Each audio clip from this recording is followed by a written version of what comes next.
Demand for U.S. bourbon and whiskey has skyrocketed over the last decade. Gross revenue for U.S. distillers grew more than 50% between 2010 and 2015. And while the growth is welcomed by the industry, it's fueling a brown liquor drought. Harlen Wheatley is the master distiller at the Kentucky distiller Buffalo Trace. Is there or isn't there a shortage? There seems to be an ongoing debate about this. Yeah, there is a shortage, and it does depend a little bit on the brands and which bourbons you're talking about, but there's a shortage, especially in the premium and older aged bourbons.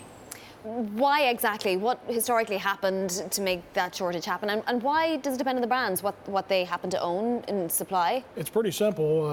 A few years ago, so for example, for Buffalo Trace, 8 years ago, we simply just didn't make enough.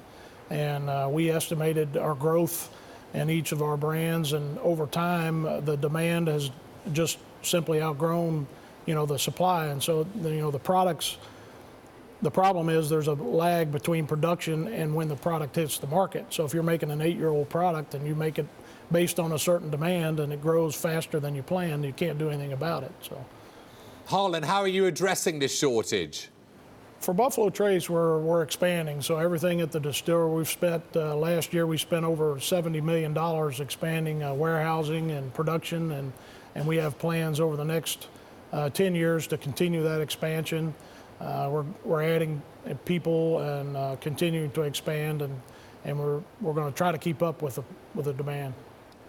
Should I be using this as an excuse, Harlen, and not that I need one, to stockpile bourbon? Well, I do tell people you should do a little bit of homework if you have time. So if you have a local store that you typically shop at, it's a good idea to kind of get with them and understand when they get deliveries and what brands will come in at certain times, and that way you can make sure you have enough to get you between deliveries. To get you through? To get you through. Harlen. Get me through the show. I need some to get me through the show. Oh, I'm not going to take any offense whatsoever. But Harlen, you can source bourbon elsewhere, right, and make it your own? Or is that a different type of strategy?